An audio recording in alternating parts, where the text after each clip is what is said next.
Howdy. Good evening. Um, so this is different, and I want to try something different.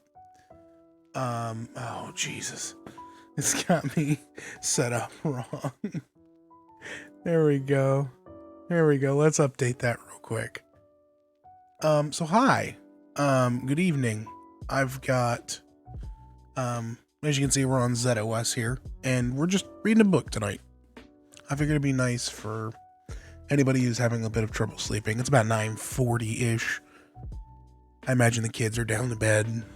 Adults are relaxing in the living room or, living on their own, hanging out. Maybe just got done doing something. Finished eating. It's about 9, like I said, quarter to 10. About time to start winding down, especially if you work at 8 a.m. tomorrow morning.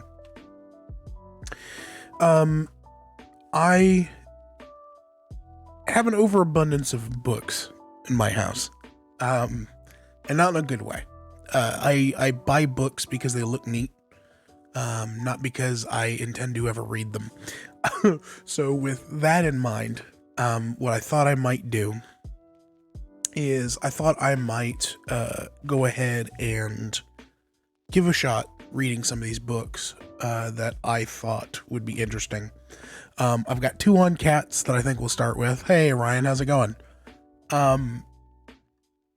Hopefully this will give anybody who's struggling to sleep a little something to listen to. I had thought of this idea, funnily enough, to start an OnlyFans, and just never saw that through.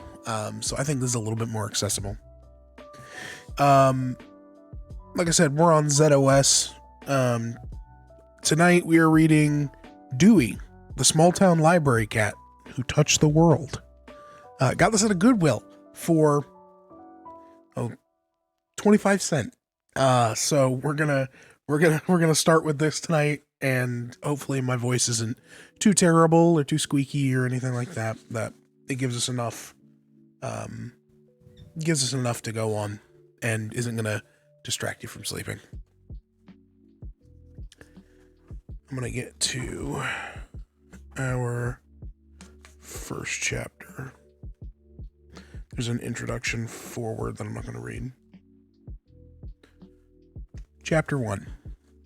The Coldest Morning.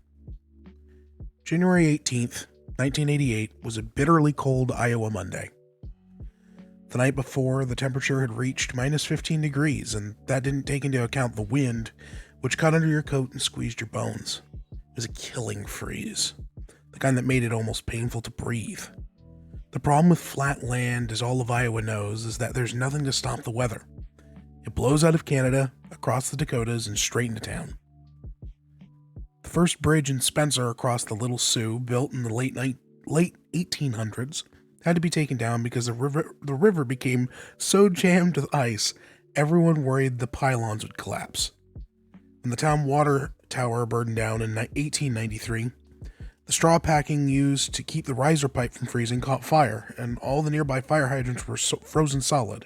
A 2-foot thick, 10-foot wide circle of ice slid out of the top of the tank and crushed the community recreation center and shattered all over Grand Avenue. That's winter in Spencer for you. I've never been a morning person, especially on a dark and cloudy January day, but I've always been dedicated. There are a few cars on the road at 7:30 when I drove the 10 blocks to work, but as usual, mine was the first car in the parking lot. Across the street, the Spencer Public Library was dead. No lights, no movement, no sound until I flipped a switch and I brought it to life. The heater switched on automatically during the night, but the library was still a freezer first thing in the morning. Whose idea was it to build a concrete and glass building in northern Iowa? I needed my coffee. I immediately went to the library staff room. Nothing more than a kitchenette with a microwave and a sink, a refrigerator too messy for most people's taste, and a few chairs, and a phone for personal calls. Hung up my coat and started the coffee. Then I scanned the Saturday newspaper. Most local issues could be affected by the library. The local newspaper, the Spencer Daily Reporter, didn't publish on Sunday or Monday, so Monday was a catch-up morning for the Saturday edition. "Good morning, Vicky," said Jean Hollis Clark, the assistant library director, taking off her scarf and mittens. "It's a mean one out there." "Good morning, Jean," I said, putting aside the paper. In the center of the staff room, against a back wall, was a large metal box with a hinged lid. The box was 2 feet high and 4 feet square, about the size of a 2-person kitchen table if you sawed its legs in half. A metal chute rose out of the top of the box, then disappeared into the wall. At the other end, in the alley behind the building, was a metal slot, the library's after-hours book return. You find all kinds of funny things in a library drop box. Garbage, rocks, snowballs, soda cans. Libraries don't talk about it because it gives people ideas, but all libraries deal with it. Video stores probably have the same problem. Stick a slot in the wall and you're asking for trouble, especially if, as it did in the Spencer Public Library, the slot opened up into a back alley across the street from the town's middle school. Several times we had been startled in the middle of the afternoon by a loud pop from the drop box. Inside, we'd find a firecracker. After the weekend, the drop box would also be full of books, so every Monday I loaded them onto one of our book carts so the clerks could process and shelve them later in the day. When I came back with a cart on this particular Monday morning, Jean was standing quietly in the middle of the room. I heard a noise. "What kind of noise?" "From the drop box. I think it's an animal." "A what?" "An animal. I think there's an animal in the drop box." That was when I heard it, a low rumble from under the metal cover. It didn't sound like an animal. It sounded like an old man struggling to clear his throat, but I doubted it was an old man. The opening at the top of the chute was only a few inches wide, so that it would be quite a squeeze. It was an animal, I had little doubt of that. But what kind? I got down on my knees, reached over to the lid, and hoped for a chipmunk. The first thing I felt was a blast of freezing air. Someone had jammed a book into the return slot, wedging it open. It was as cold in the box as it was outside, maybe colder since the box was lined with metal. You could have kept frozen meat in there. I was still catching my breath when I saw the kitten. It was huddled in the front left corner of the box, its head down, its legs tucked underneath it, trying to appear as small as possible. The books were piled haphazardly to the top of the box, partially hiding it from view. I lifted one gingerly to get a better look. The kitten looked up at me slowly and sadly, then lowered its head and sank down into its hole. It wasn't trying to appear tough. It wasn't trying to hide. I don't even think it was scared. It was just hoping to be saved. I know melting can be a cliche, but that's what actually happened to me in the moment. I lost every bone in my body. I'm not a mushy person. I'm a single mother and a farm girl who has steered her life through hard times, but this was so unexpected. I lifted the kitten out of the box. My hands nearly swallowed it. We found out later it was 8 weeks old, but it looked no more than 8 days old, if that. It was so thin I could see every rib. I could feel its heart beating, its lungs pumping. The poor kitten was so weak it could barely hold up its head, and it was shaking uncontrollably. It opened its mouth, but the sound, which came 2 seconds later, was weak and ragged. And cold. That's what I remember the most, because I couldn't believe a small animal could be so cold. It felt like there was no warmth at all, so I cradled the kitten in my arms to share the heat. It didn't fight. Instead, it snuggled into my chest, then laid its head against my heart. "Oh my golly," said Jean. "The poor baby," I said, squeezing it tighter. "It's adorable." Neither of us said anything for a while. We were just staring at the kitten. Finally, Jean said, "How do you think it got in there?" I wasn't thinking about last night. I was only thinking about right now. It was too early to call the veterinarian, who wouldn't be in for another hour. But the kitten was so cold. Even in the warmth of my arms, I could feel it shaking. "We've got to do something," I said. Jean grabbed a towel and we wrapped the little fellow up to its nose, till only its nose was sticking out, its huge eyes staring from the shadows in disbelief. "Let's give it a warm bath," I said. "Maybe that'll stop the shivering." I filled the staff room sink with warm water testing it with my elbow as I clutched the kitten in my arms. It slid into the sink like a block of ice. Jean found some shampoo in the art closet, and I rubbed the kitten slowly and lovingly, almost petting it. As the water turned grayer and grayer, the kitten's wild shivering turned into soft purring. I smiled. This kitten was tough, but it was so very young. When I finally lifted it out of the sink, it looked like a newborn. Huge lidded eyes and big ears sticking out from a tiny head and an even smaller body. Wet, defenseless, and meowing quietly for its mother. We dried it with a blow dryer we used for drying glue at craft time. Within 30 seconds, I was holding a beautiful, long-haired orange tabby. The kitten had been so filthy, I thought it was gray. By this time, Doris and Kim had arrived, and there were 4 people in the staff room, each cooing over the kitten. 8 hands touched it, seemingly at once. The other 3 staffers talked over one another while I stood silently cradling the kitten like a baby and rocking it back and forth from foot to foot. Where did it come from? The drop box.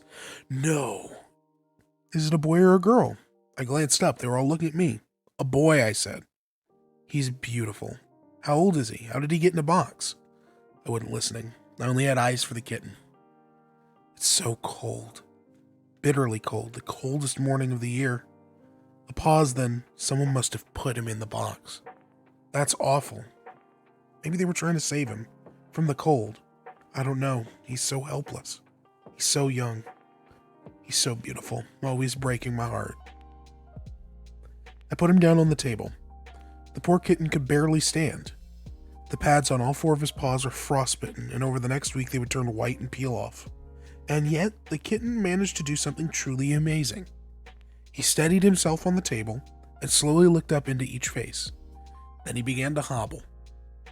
As each person reached to pet him, he rubbed his tiny head against her hand and purred. Forget the horrible events in his young life. Forget the cruel person who shoved him down that library drop box.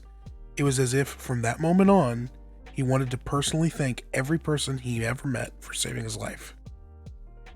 By now, it had been 20 minutes since I pulled the kitten out of the drop box, and I'd had plenty of time to think through a few things. The one common practice of keeping library cats, my ongoing plan to make the library more friendly and appealing, the logistics of bowls and food and cat litter, the trusting expression on the kitten's face when he burrowed into my chest and looking into my eyes. So I was more prepared when someone finally asked, "What should we do with him?"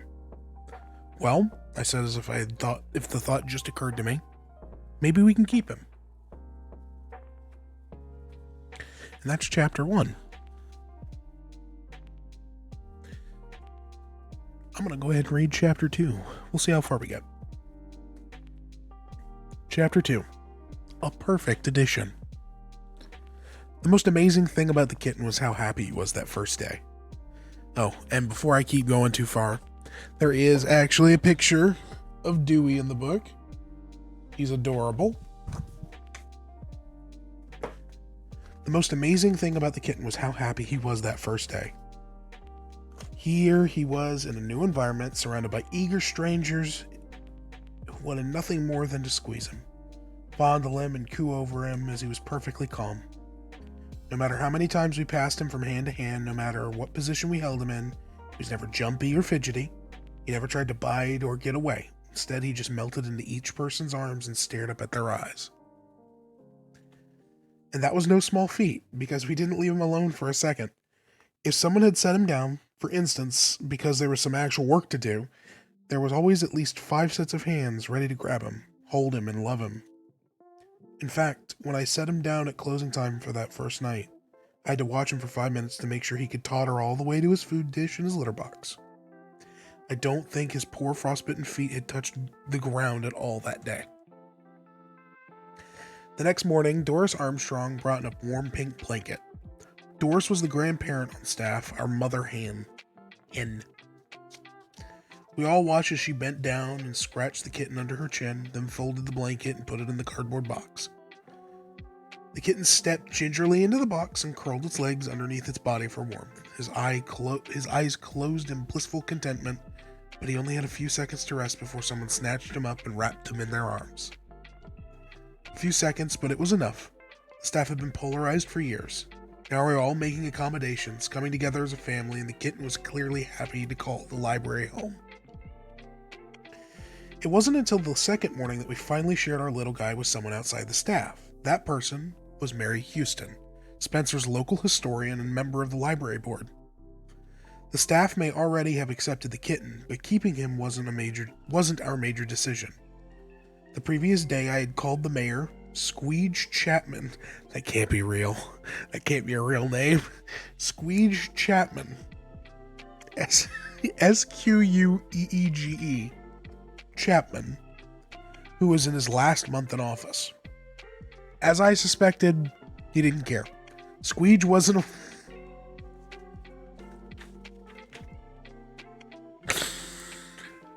Oh, I gotta breathe. That's fucking funny. Squeege wasn't a reader. I'm not even sure he knew Spencer had a library.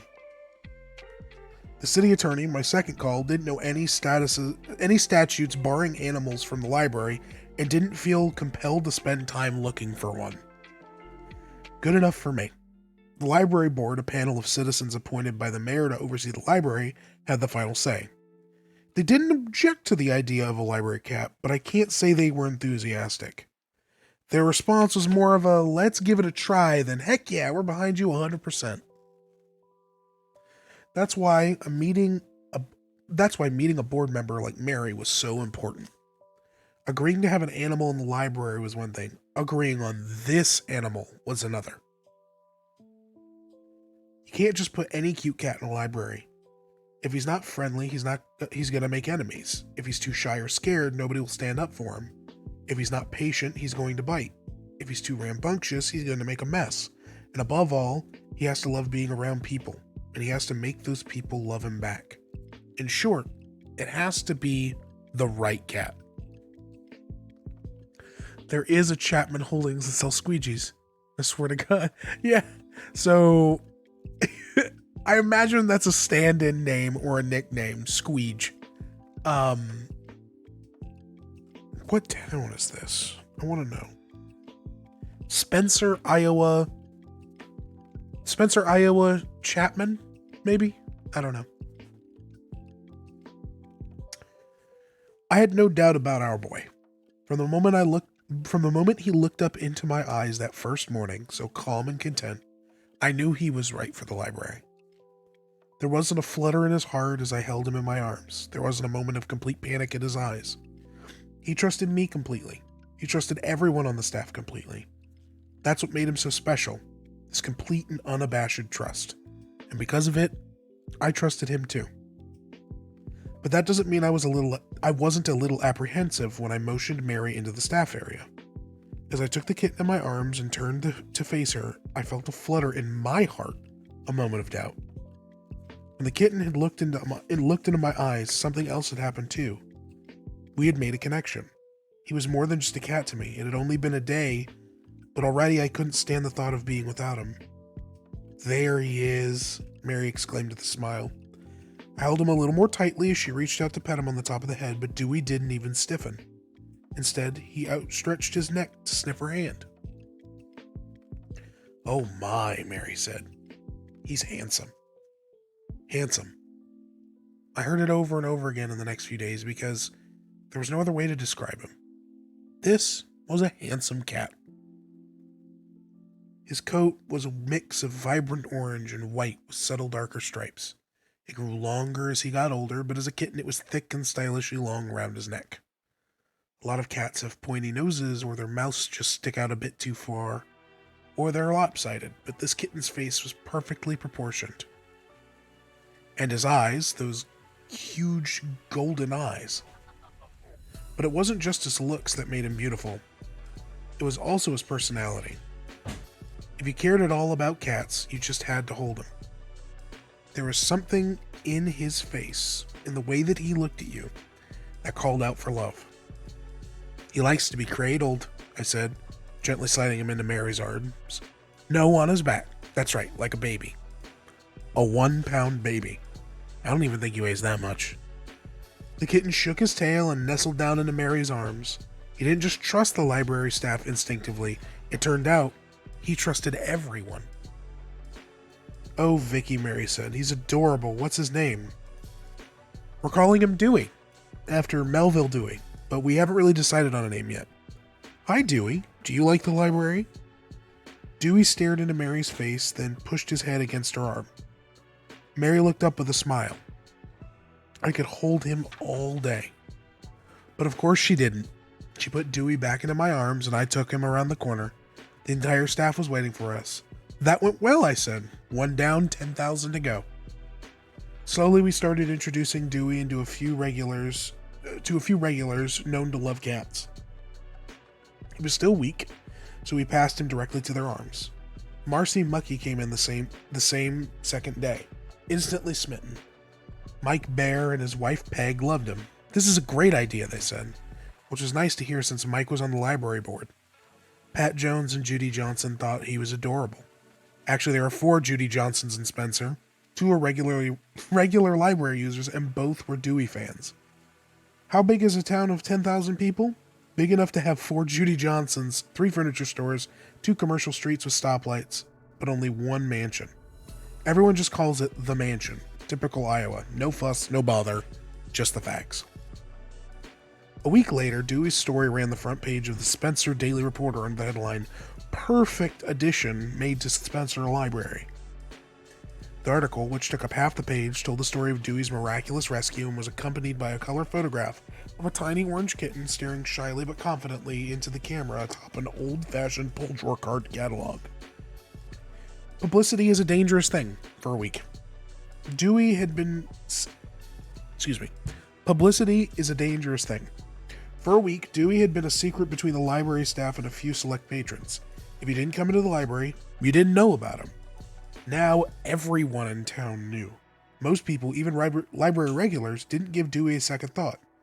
There were 2 groups, though, that were just thrilled by his arrival. The cat lovers and the children. Just the smiles on the faces of children, their excitement and laughter were enough to convince me Dewey should stay. Then there were the complainers. I was a little disappointed, I must admit, but not surprised. There's nothing on God's green earth that someone won't complain about, including both God and said green earth. One woman took particular offense. Her letter, sent to me and every member of the city council, was pure fire and brimstone, full of images and children kneeling over from sudden asthma attacks and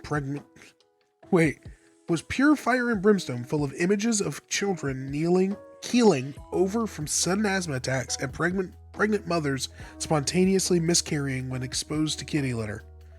According to the letter, I was a murderous madwoman who was not only threatening the health of every innocent child in town, born or unborn, but destroying the social fabric of the community. An animal in a library! If we let that stand, what was to stop people from walking a cow down Grand Avenue? In fact, she threatened to show up to the library one morning very soon with her cow in tow. Fortunately, nobody took her seriously.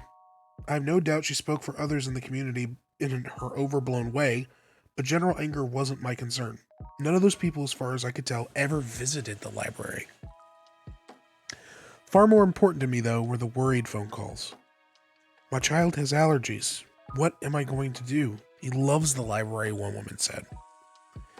I knew that it would be the most common concern, so I was prepared. A year earlier, Muffin, the beloved cat in residence at the Putnam Valley Library in upstate New York, had been banished after their library board member developed a severe cat allergy. As a consequence, the library lost $80,000 in promised donations, mostly from the estates of local citizens. I had no intention of letting my cat or my library go the way of Muffin. Spencer didn't have an allergist, so I solicited the advice of 2 general practice doctors. The Spencer Public Library, they noted, was a large open space sectioned off by 4-foot-high shelves.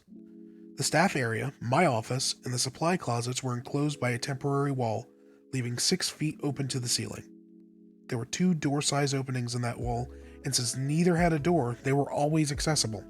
Even the staff area was an open space, which had desks pushed back to back or separated by bookshelves.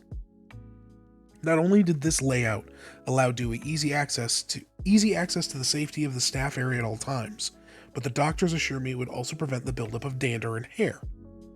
The library, apparently, was perfectly designed to prevent allergies. If anyone on staff had been allergic, it might have been a problem, but a few hours of exposure every couple days, the doctors agreed there was nothing to worry about. I spoke personally with each concerned caller and passed on this professional assessment. The parents were skeptical, of course, but most brought their children to the library for a trial run. I held Dewey in my arms for each visit. I not only didn't know how the parents would react, I didn't know how Dewey would react because the children were so excited to see him. Their mothers would tell them to be quiet, be gentle. The children would approach slowly, tentatively, and whisper, "Hi, Dewey," and then explode with squeals as their mothers ushered them away with a quick, "That's enough." Dewey didn't mind the noise. He was the calmest kitten I'd ever seen. He did mind, I think, that these children weren't allowed to pet him. But a few days later, one family was back, this time with a camera. And this time, the allergic little boy, the object of such a concern for the mother, was sitting beside Dewey, petting him, while his mother took pictures. "Justin can't have pets," she told me. "I never knew how much he missed them. He loves Dewey already." I love Dewey already, too. We all love Dewey. How could you resist his charm? He was beautiful, loving, social, and still limping on his tiny frostbitten feet. What I couldn't believe was how much Dewey loved us, how comfortable he seemed around strangers. His attitude seemed to be, how can anyone not love a cat? More simply, how can anyone resist me? Dewey didn't think of himself, I soon realized, as just another cat. He always thought of himself, correctly, as one of a kind. Let me see how much is in this particular chapter.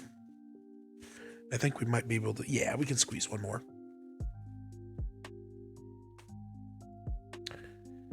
Chapter 3, Dewey Read More Books. And of course, I've got to share the picture of Dewey on top of some books. He's a cute little boy. Reminds me of Tayo. For reference, Tayo was a cat that I had for about 10 years. And I keep her ashes because she was very special. I have her ashes here by my desk, so she stays close at all times. Alrighty, so let's read chapter 3. Dewey was a very fortunate cat. He not only survived the freezing library drop box, but also fell into the arms of a staff that loved him in a library perfectly designed to care for him. So there were no two ways about it. Dewey led a charmed life, but Spencer was also lucky, because Dewey couldn't have fallen into our lives at a better time. That winter wasn't just bitterly cold, it was one of the worst times in Spencer's history. Those who lived in larger cities may not remember the farm crisis of the 1980s. Maybe you remember Willie Nelson and Farm Aid. Maybe you remember reading about the collapse of family farming, about the nation moving from small growers to large factory farms that stretched for miles without a farmhouse or even a farm worker in sight. This is going to be easier on my voice and on my neck. For most people, it was just a story, not something that affected them directly. In Spencer, you could feel it, in the air and the ground and every spoken word. We had a solid manufacturing base, but we were still a farm town. We supported and were supported by farmers. And on the farms, things were falling apart. These families we knew, families that had lived in the area for generations, and we could see the strain. First, they stopped coming in for new parts and machinery, making do with bootstrap repairs. Then, they cut back on supplies. Finally, they stopped making mortgage payments, hoping for a booming harvest to set the account books straight. When a miracle didn't come, the banks foreclosed. Almost half the farms in northwest Iowa went into foreclosure in the 1980s. Most of the new owners were giant farming conglomerates, out-of-state speculators, or insurance companies. The farming crisis wasn't a natural disaster like the Dust Bowl of the 1930s. This was primarily a financial disaster. In 1978, farmland in Clay County was selling for $900 an acre. Then the price of land took off. In 1982, which is 4 years later, Farmland was selling for $2,000 an acre. A year later, it was $4,000 an acre. Farmers borrowed and bought more land. Why not? When the price is going up forever, and you can make more money selling off land every few years than you can farming it. Then the economy took a downturn. The price of land began to drop, and credit dried up. The farmers couldn't borrow against their land to buy new machinery or even new seed for their planting season. Crop prices weren't high enough to pay the interest of the old loans, many of which had rates of more than 20% a year. It took 4 or 5 years to reach bottom, years with false bottoms and false hopes, but economic forces were pulling our farmers steadily down. In 1985, Land O'Lakes, a giant butter and margarine manufacturer, pulled out of the plant on the north edge of town. Soon after, unemployment reached 10%, which doesn't sound too bad until you realize that the population of Spencer had fallen from 11,000 to 8,000 in just a few years. The value of houses dropped 25% seemingly overnight. People were leaving the county, even the state of Iowa. People were leaving the county, even the state of Iowa, looking for jobs. The price of farmland plummeted further, forcing more farmers into foreclosure. But selling the land at the auction couldn't cover the loans. The banks were stuck with the loss. These were rural banks, the backbones of small towns. They made loans to local farmers, men and women they knew and trusted. When the farmers couldn't pay, the system collapsed. In towns all across Iowa, banks failed. Banks were failing across the entire Midwest.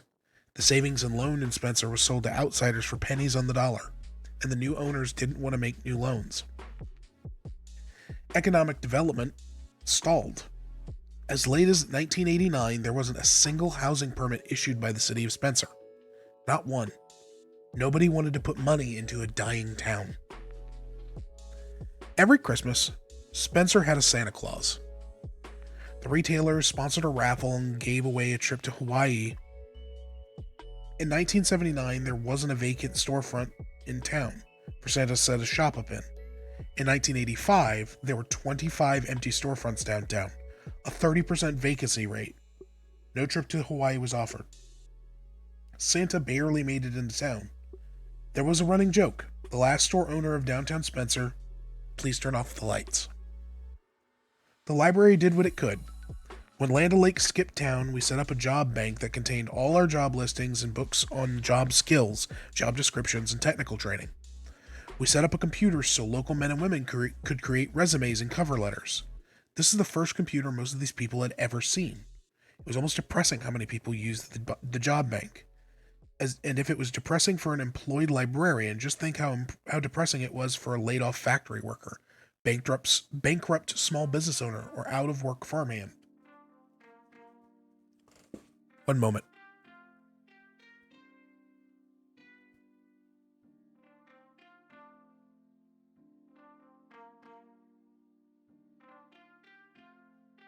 I'm going to grab a drink of water and I'll be right back.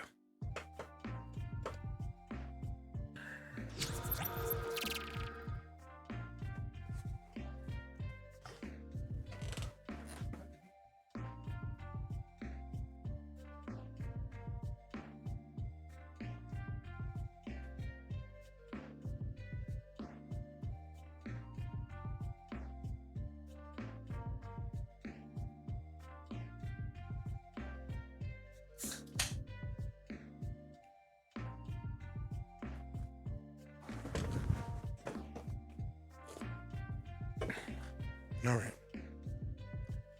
I returned.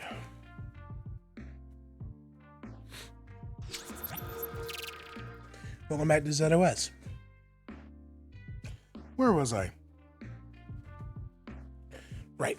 And if it was depressing for an employed librarian, just think of how depressing it was for a laid-off factory worker, bankrupt small business owner, or out-of-work farmhand.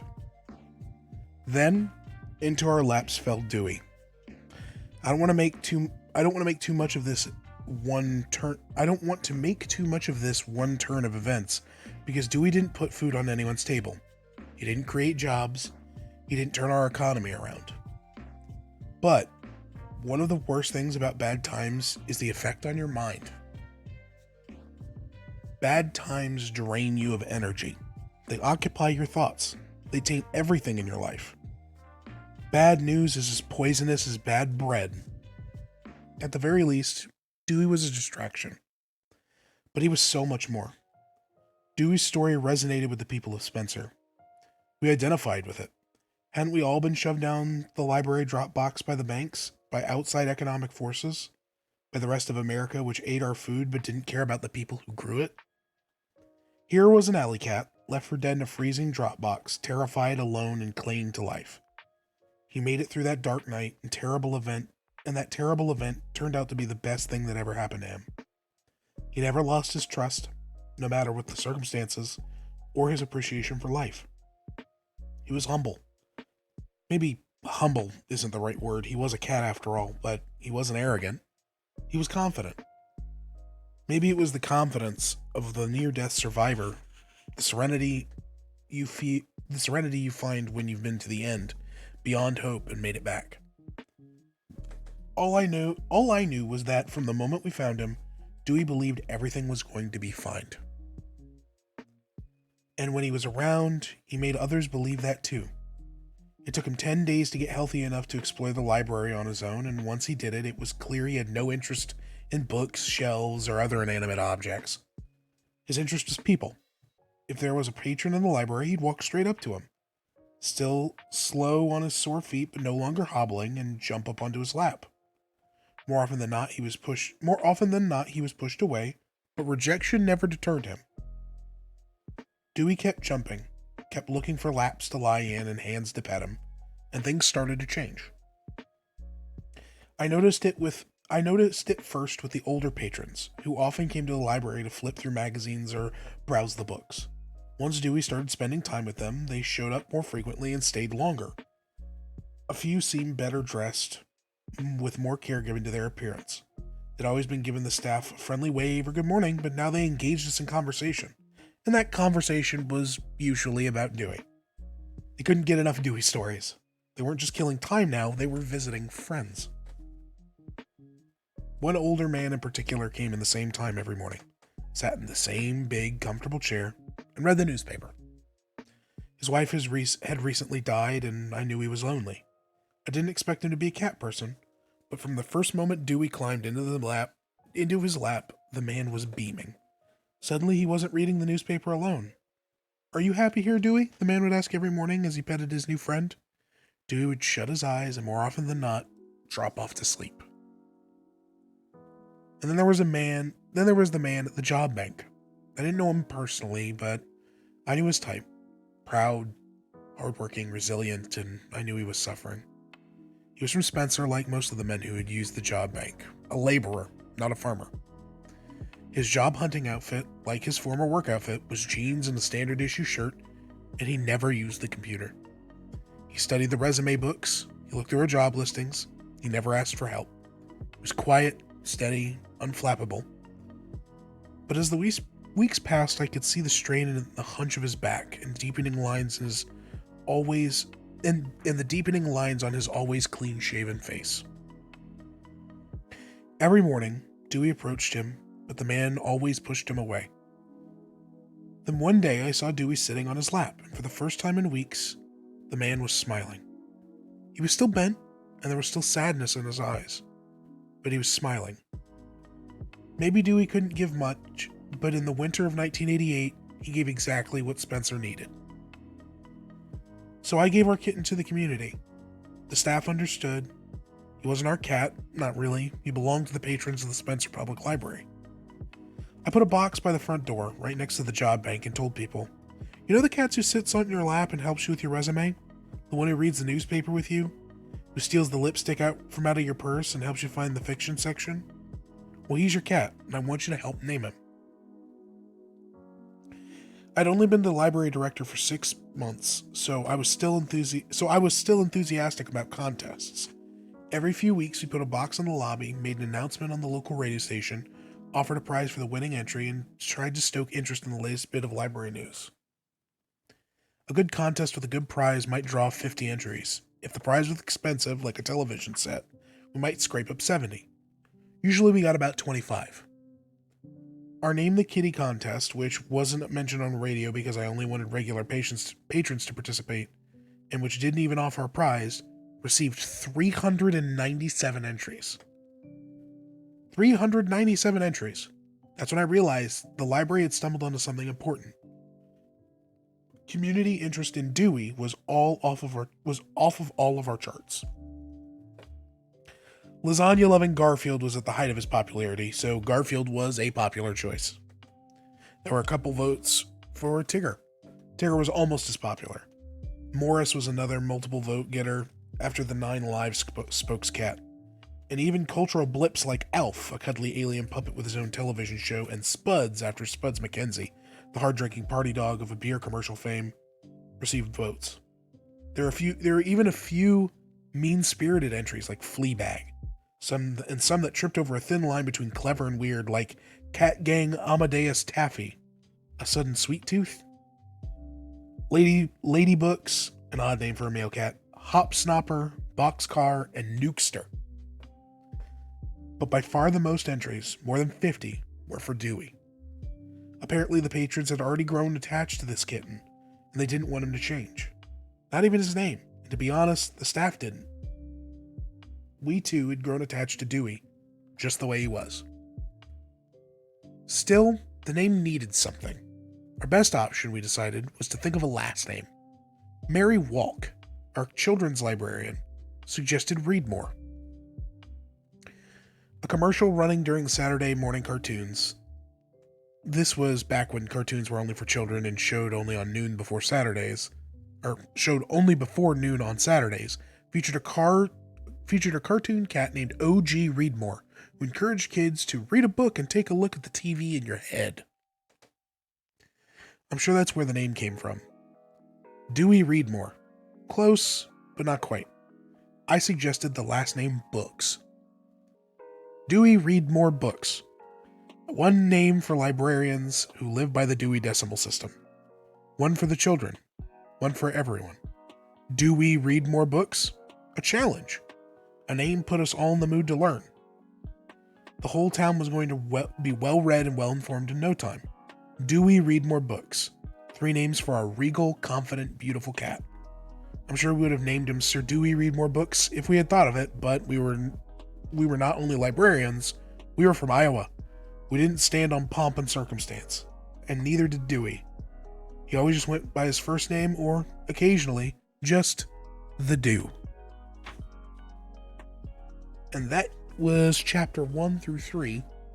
I think that's where I'll call it tonight. I think that worked out to about almost an hour. What are we looking at? About 45 minutes. I think that's all we need for tonight. We're on chapter 4, called A Day in the Library, and because I'm not a tease, I will for sure share the picture of Dewey here on the keyboard of the local computer.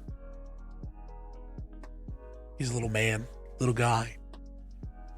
But I will make a note here, and I hope to see you back here tomorrow for the next 3 chapters, or however long we decide to go for.